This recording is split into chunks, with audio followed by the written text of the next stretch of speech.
Hi readers, welcome back to my channel, Books, Ink, and Paper. I wanted to share with you today a little bit of vlog footage that I took while we were in Arizona, and then we're going to talk about the rest of my book haul for the month of October.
Let's talk about the rest of my October haul and how many books I got in Arizona. That was a lovely trip. I had a really, really good time. So your challenge was to guess how many books I brought with me to Arizona. So for just me, I brought the Kindle.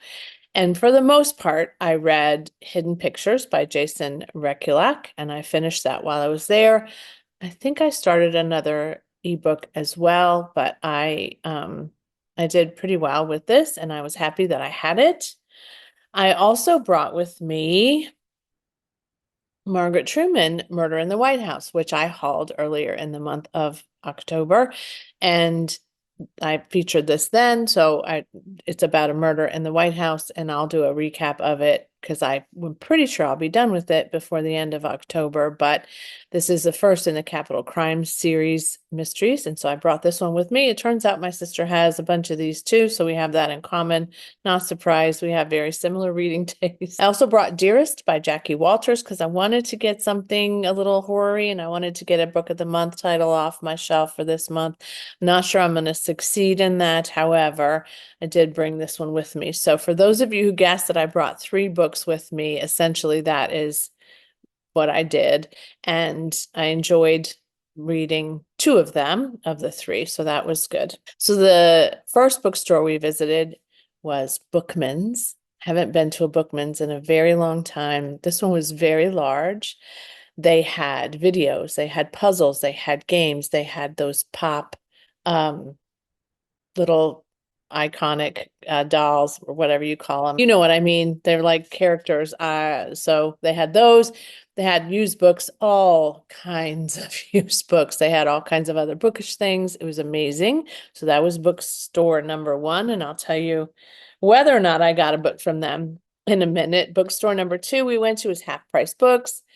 And I loved it there too. Huge, lots and lots of people there, lots and lots of books that I like, lots of copies of those books. And so spoiler alert, we bought this because we knew we were going to have to put some books in that bag and add on another carry-on. And then we went to Barnes and Noble, and this is all I have of that trip, but we did go over there as well. And so we went to 3 bookstores. So I brought 3 books with me, essentially. And I went to 3 bookstores. Now, what did I haul? Well, I did have to buy a bag to get back some of the books. My daughter did buy a book as well. I don't have that with me, but she did. And then my partner bought a book, but it's one that I'm planning to read, so I'm going to go ahead and haul it and count it as mine as well. But that was Gregory Maguire's A Wild Winter Swan. We did not have this one by Gregory Maguire. I love, love, love this cover. So we've added this to our collection. This was $8. It's in super good shape. This is a retelling of The Wild Swans by Hans Christian Andersen, as his are always retellings. It's a story of an Italian-American girl's poignant coming-of-age story set amid the magic of Christmas in 1960s New York. So she lives in Manhattan, and she's about to be sent to a boarding school because she did something that was inappropriate, and she finds herself inside a fairy tale when a handsome boy with a swan wing in place of a left arm lands on her roof. This seems like a great one, and it seems like something we could read in December if we wanted to do that. Let me show you this cover because this is beautiful and stunning. You can see the boy with the wing for his left arm there as well. And that's what peeks through this cutout of the snow globe on the cover. So it was kind of a like, yeah, we need to have this. This is really special. There's that one. Also at Bookmans, I got this. And you might be saying, you brought that home on the flight? Yep, we did, in that bag. And that's one of the reasons we bought the bag, because we knew we were going to have a whole nother carry-on and it was going to be heavy. So this one I talked about, I've already read it, but I'm hauling it because I didn't own it. And this was a pretty good condition hardback for $10. And so I grabbed it. They actually had 4 or 5 copies of Bag of Bones. But yes, this one is, I would love to reread it too, by the way. That's one of the reasons I got it, because I've been thinking about how long it's been since I read this book. It's been a while. So this is 529 pages long. That would take a bit of time, but I do remember just flying through this the first time. I don't remember what format I read it in though, because obviously I didn't own it. So there you go. Then when we went to Half Price Books, I picked up, and I took the price tag off of this one, but I picked up Rules of Civility by Amor Towles. I had been kind of wanting a hardcover copy of that, and I still might be able to snag one at some point for a reasonable price, but I couldn't find one. I had been looking for a while, and they had this in paperback, and I really want to read this one and The Gentleman in Moscow book that I have behind me. So I decided to go ahead and pick this up. It was in really good shape as well. I don't remember how much this was since I took the tag off, but this one is about a woman. It's set in 1937. 25-year-old Katie Content is in a second-rate Greenwich Village jazz bar when Tinker Gray, a handsome baker, sits at a neighboring table. The consequences of this encounter propel her into a journey into the echelons of New York society. This is one of Olive's favorite books from a book Olive on YouTube, and a lot of people really love this one, and I feel like I will too. And it's an era that I absolutely adore. So that was book number 3 that I hauled. Book number 4 is The Phoenix Crown by Kate Morton. Nope, sorry, Kate Quinn. I've been looking at the Kates a lot lately. Kate Quinn and Janie Chang. They both wrote this together. It is about 2 women, and their names are Gemma, a golden-haired, silver-voiced soprano, and Su Ling, a petite and resolute Chinatown embroideress. And they're both trying to make some changes. Gemma wants to become famous and successful in her singing, and Su Ling wants to escape an arranged marriage. So they meet Henry Thornton, who has a collection of Chinese antiques, which includes the fabled Phoenix crown, and he gives them the chance of a lifetime, but something occurs, an earthquake happens actually, and the crown goes missing, as I remember. This was one of my highly anticipated reads when it came out, which wasn't terribly long ago. This one's been on my mind for a while. Most of the books that I purchased were books that I was already anticipating or wanting to read or were related to somebody that I collect and curate. So this one was no different. And so the next one I got was Winners by Frederick Bachman. This is book 3 in the series of his that I really enjoy.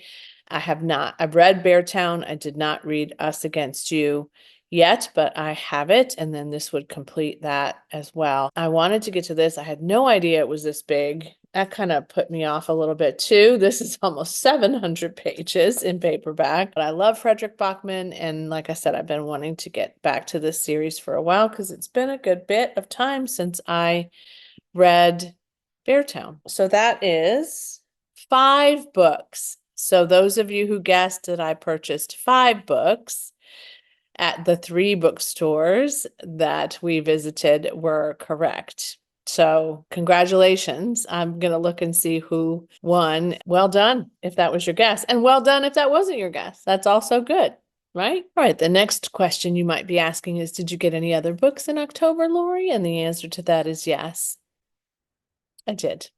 All right. So one of them I had pre-ordered for it to be released later in the month, and that is Run by Blake Crouch. This was a surprise for me. I did not realize that Blake Crouch had written a book called Run, and it was new to me completely, and it has been republished in this with this cover in this edition. So he has written another book that I didn't know about called Abandon. I guess I never looked at the list. So this came out originally it came out in 2011, and now it's been reproduced by Ballantine or republished by Ballantine in 2024. So this synopsis is: no time to think, no time to ask what, only time to run. So it has a layout of things that happened. 5 days ago, an epidemic of rage began. 4 days ago, the rash of senseless murder sweeps the nation. 3 days ago, the president addressed the country and begged for peace, even as murders increased tenfold. 2 days ago, the killers began to mobilize. 1 day ago, the power went out. It goes on, but essentially, Jack Coldclaw has to run. So this is about that story. I feel like this will be a read that I get to fairly soon too, because I'm so excited about it. My daughter Megan got me Nestlings for my birthday. This is by Nat Cassidy. She loved Mary very, very much. But I decided I got to pick, and I decided I wanted Nestlings. There's no place like home. So this one's been on my list for a while too. This couple had a first child. It left the mother paralyzed, and she's trying to, of course, take care of her child. And they win an apartment through the New York Affordable Housing Lottery. I don't know if that's a real thing or not, but those of you who live in New York, let me know. They've moved into Deptford, one of Manhattan's most revered buildings, with views of Central Park and stunning architecture. And then something is happening with the baby, and I cannot wait to read this. Creepy, spooky. Again, Megan says that Mary is really, really good. And we actually got this one at Baldwin and Company Bookseller and Coffee Shop in New Orleans. This bookstore is named after James Baldwin. And so if you ever want to go to Baldwin's, if you're in New Orleans, I highly recommend it. We had a lovely little time there with Megan and the baby as well. So Nestlings is now mine, and it is on my radar for sure. And then because I loved the Thursday Murder Club so much, I ended up going on to Pango to see what they had available by Richard Osman. So I got The Man Who Died Twice, which is book 2 in the Thursday Murder Club mystery. And I got The Bullet That Missed, which is book 3 in the Thursday Murder Club mystery, because I really do think that this is an author I want to stay current with to some degree. He does have another book out that is not a part of this series, so I don't know if he's done with the series or not. If you know that, let me know. But I just think he's really clever, and I really like this setup with these characters. So I have now both of those to add to that collection. Then I picked up book that I don't know if I read. Not. I know I saw the movie, but this is The Remains of the Day by Kazuo Ishiguro. This has been out for a long time, won the Nobel Prize for Literature, which was really, I'm sure, an honor and special. There's a lot of books by this author that I wouldn't mind reading, but I honestly can't remember if I read this or not. It was copyrighted in 1988. That was kind of in around the time where I wasn't reading as much because I had 3 kids, and who knows, but this is about an English butler who's in service, and he's kind of just looking back at his life and his career, and there's a woman involved in this book as well. I had a copy of it, I know, because I remember that clearly, and then the last one is Southern Man by Greg Iles. I bought this to exercise. No, I'm kidding.